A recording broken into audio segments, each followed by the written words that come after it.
नेहा जी, सतलुज में ऐसा क्या है कि गवर्नमेंट को इमीडिएटली एक्ट करना पड़ा और इसको बैन कर दिया with in 48 hours of its release, ना सिर्फ इंडिया में बल्कि तमाम ओटीटी प्लेटफॉर्म से भी।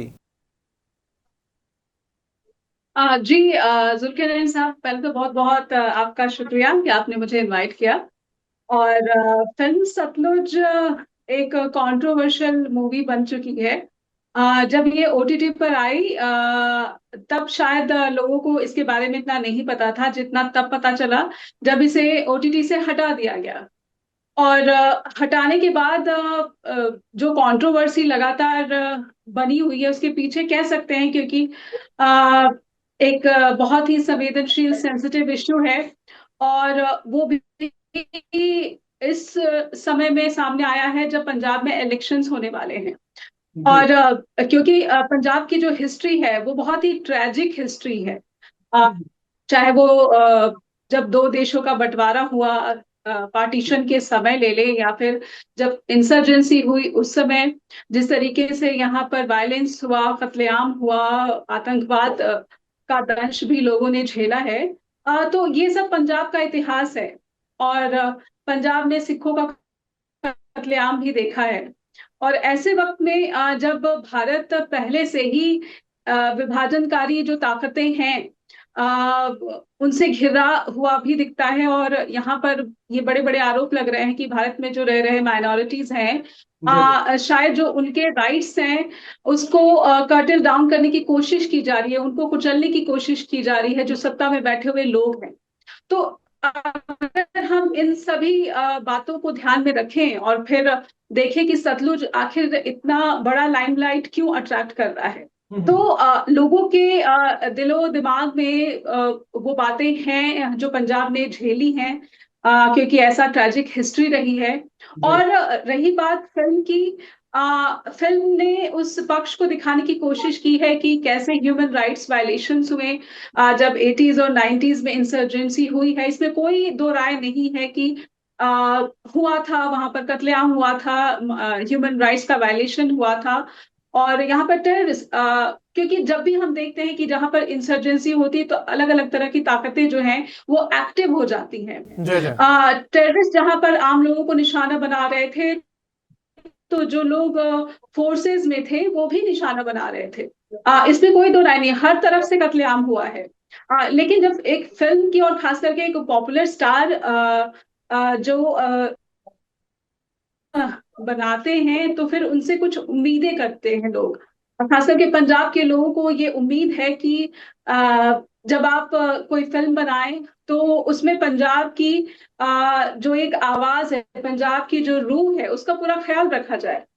तो यहाँ पर पंजाब में भी बहुत सारे लोगों को शिकायतें इस बात की हैं कि आप आधा सच क्यों दिखा रहे हैं। आप सच तो जी। दिखा रहे हैं, इसमें कोई दो राय नहीं है कि ह्यूमन राइट्स को लेकर खालदा ने जो रोल प्ले किया था वो बहुत इंपॉर्टेंट था। उनका किस तरीके से जो है पुलिस की बर्बरता के जरिए ही उनका मर्डर हुआ, ये सब चीजें पहले से ही पब्लिक हैं। लेकिन जब किसी फिल्म के जरिए इन सबको दोबारा से पेश किया जाता है, और सरकार पहले तो उसको कोई फर्क नहीं पड़ता, ये रिलीज हो जाती है। आपको पता ही है जुल्किरनैन साहब की इंडिया में इस वक्त लगभग हर जगह पे, चाहे वो फिल्में हो चाहे वो मीडिया हो, बहुत बड़ा एक कंट्रोल नजर आता है।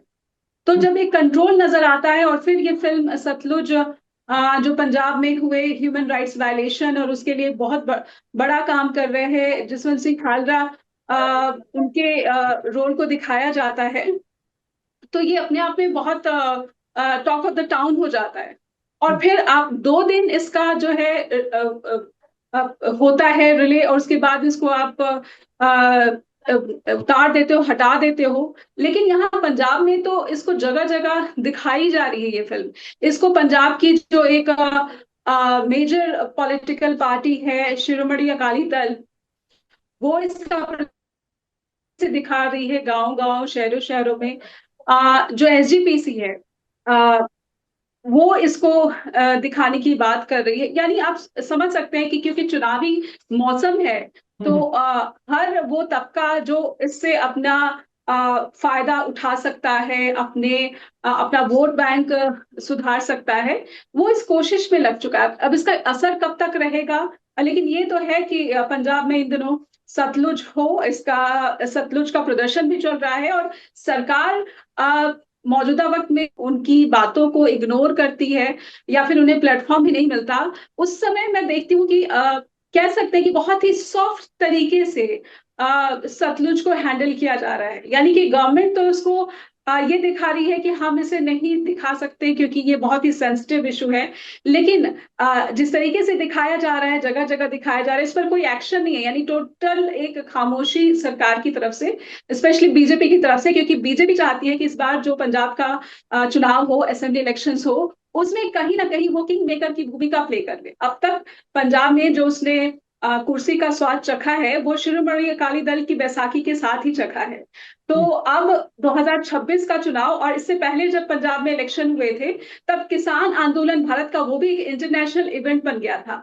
और उस आंदोलन के बाद या फिर साथ साथ पंजाब के लोगों ने बीजेपी को बिल्कुल नकार दिया था। यानी बीजेपी ने सालों से जो मेहनत पंजाब में अपना वोट बैंक बनाने की कोशिश की थी, वो सालों की मेहनत को किसान आंदोलन ने बिल्कुल जीरो कर दिया था। और उसके बाद यहाँ पर आम आदमी पार्टी सरकार में आई, बहुत ही मेजोरिटी, बहुत ही पॉपुलर गवर्नमेंट, लोगों ने इसको चुनकर कुर्सी पर बिठाया, लेकिन अभी भी उसके भी परफॉर्मेंस से people are not satisfied. Now again the elections are here, और इसीलिए कोशिश ये हो रही है तमाम जो पॉलिटिकल पार्टीज हैं कि क्योंकि कांग्रेस बहुत ज्यादा पिच इन कर रही है, हो सकता है कि कांग्रेस के जो चांसेस हैं वो ज्यादा बढ़ रहे हैं, और इसीलिए कह सकते हैं कि इन सब चीजों के पीछे एक मिलीजुली कोशिश या फिर मिलीजुली साजिश भी हो सकती है। नेहा जी, इसमें जो सबसे बड़ी कंट्रोवर्सी इनफैक्ट क्रॉप अप हुई है, वो है 25,000 मिसिंग सिख की बात है, सिखों की, कि जो जसवंत सिंह साहब जो थे human rights champion of that time, उन्होंने एक क्रूसेड लॉन्च की, और बल्कि मैं तो कहूँगा कि एक इन्वेस्टिगेटिव जर्नलिस्ट का रोल उन्होंने किया बाय दैट टाइम, और पूरा जो है stats regarding the missing persons वो कलेक्ट किए और फिर दुनिया के सामने रखे। तो उसके बाद बेसिकली इस मूवी को लेके ये 25,000 का जो फिगर है, इसने सबसे बड़ी कंट्रोवर्सी जनरेट की है। अगर शायद ये ना होता तो इस मूवी को अलाउ कर देते। तो इसके बैकड्रॉप में ओवरऑल जो सिख राइट्स भी हुए थे 1984 ऑनवर्ड 1995, इसके ऊपर भी रोशनी डालिएगा। जी ताहिर साहब, ऐसा नहीं है कि सिर्फ जो 25,000 सिखों के जो है हत्या की बात है, या फिर अनआइडेंटिफाई जिस तरीके से उनका क्रिमेशन किया गया। अगर देखा जाए तो सिखों के साथ बहुत ज्यादती हुई है। चाहे वो जब मुल्क का बंटवारा हो रहा था, तब भी पंजाब, और सिर्फ सिखों ही नहीं, मुझे तो लगता है कि हमें इस तस्वीर को थोड़ा और बड़ा कर लेना चाहिए। लेकिन क्योंकि पंजाब एक बॉर्डर स्टेट है, उससे जो दुश्मन है वो उसे बनाए रखने की कोशिश करता है, और वो सारा का सारा एक जो है नेशनल सिक्योरिटी का इशू भी बन जाता है। जहां तक बात है कि सिखों के कत्लेआम की, तो ये भारत की एक कड़वी सच्चाई है। उसके साथ कांग्रेस का नाम जुड़ा है, और ये नाम जो है चाहे लाख कोशिश करे, इस नाम को मिटाया नहीं जा सकता। अब उसको सुधारने की कोशिश, वो जो इमेज है वो सुधारने की कोशिश कांग्रेस लंबे समय से कर रही है। क्योंकि और इसी एफर्ट में मैं कहूंगी कि डॉक्टर मनमोहन सिंह जो है प्रधानमंत्री भी बनाए गए। उन्होंने बहुत अच्छा काम किया, भारत ने उनके जो लीडरशिप में बहुत अच्छी तरक्की भी की। लेकिन जब ये बात फिल्म की आती है, और इस फिल्म को जिस तरीके से पॉपुलैरिटी मिल रही है, इस फिल्म ने लोगों के सेंटिमेंट्स तो जगाए हैं, और तमाम राजनीतिक दलों को एक जिम्मेदारी का एहसास भी होना चाहिए अब कम से कम, कि आज के दौर में जब ऐसा लग रहा है कि धर्म के नाम पर लोगों को बांटा जा रहा है, नफरतें फैलाई जा रही हैं, तो एक कम से कम फिल्म के नाम पर, और जो हो चुका है, ऐसा नहीं है कि कोई उससे इनकार कर रहा है, एक जिम्मेदारी जरूर निभानी चाहिए कि आप नफरत फैलाने का काम ना करें। आप कोशिश करें कि ये जो पंजाब है इसको कैसे एकजुट रखा जाए। और पंजाब में हिंदू और सिख एक साथ रहते हैं, और आपको फर्क करना बहुत मुश्किल हो जाएगा कि कोई व्यक्ति हिंदू है या फिर सिख है, क्योंकि यहाँ पर पंजाब में मेजॉरिटी सिख पॉपुलेशन है। और जहां तक मुझे लगता है, जहां तक मेरा आकलन है, जिस तरीके से इस फिल्म को लाइमलाइट मिल रही है, it is all about politics.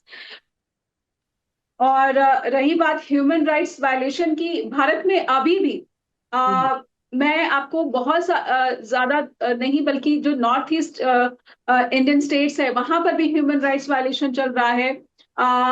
कई जो माइनॉरिटी जो मेजॉरिटी में है जिन स्टेट्स में, वहां पर भी ह्यूमन राइट्स वायलेशन चल रही है, जिसको इंडियन गवर्नमेंट को देखना होगा। लेकिन इन सब बातों पे कहीं ना कहीं ऐसा लगता है कि ज्यादा अटेंशन लोगों का नहीं आ पा रहा है। Why media is not playing its role, जो मीडिया को करना चाहिए।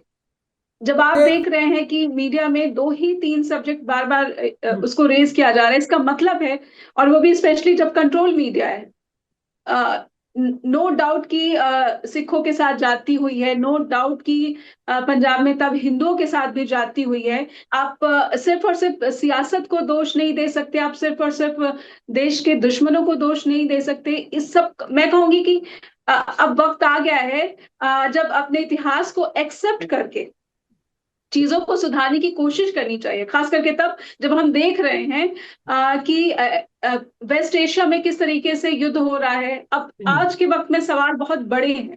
सवाल ये है कि आप अपने देश को कैसे एकजुट बनाए रख सकते हैं, अपने देश के लोगों का जो इंटरेस्ट है वो कैसे सॉल्व कर सकते हैं। लेकिन दुख की बात यह है कि जो इंडियन पॉलिटिकल पार्टीज है वो सेंसिटिव इश्यूज पर भी पॉलिटिक्स करने से पीछे नहीं हटती है। वो कुर्सी के लिए किसी भी लेवल पर जाकर जो है वो प्ले करने में बाज नहीं आती है। पार्टियां तोड़ी जा रही हैं यहाँ पर मेजोरिटी, क्योंकि जो बीजेपी है वो हाईली एम्बिशियस पार्टी है। वो जी चाहती जी। है कि यहाँ पे डिलिमिटेशन ऐसा हो ताकि उसका हमेशा के लिए यहाँ पर कुर्सी पर कब्जा हो जाए। तो गेम बहुत बड़ा है ताहिर साहब। अभी मौजूदा वक्त में आप जब फिल्म सतलुज को देख रहे हैं, एक बड़ा सवाल फिर से खड़ा करने की कोशिश, और ये सवाल कभी पंजाब के लोग भूल नहीं सकते। पंजाब के लोगों को याद है, और वो अपने साथ हुई जाति को अ, वैसे ही सहेज कर रखे हुए हैं। और इस सवाल का आप किससे जवाब तलब कर सकते हैं? तो क्या ज्यादातर लोग जो इस नाम से जुड़े हुए हैं, जो इस इशू से जुड़े हुए हैं, उनमें से अधिकतर की या तो मौत हो गई या फिर वो देश छोड़कर चले गए हैं। जो यहाँ पंजाब में हैं वो अमन और शांति से रहना चाहते हैं, क्योंकि उनके तो क्या सामने बहुत बड़े बड़े मसले हैं।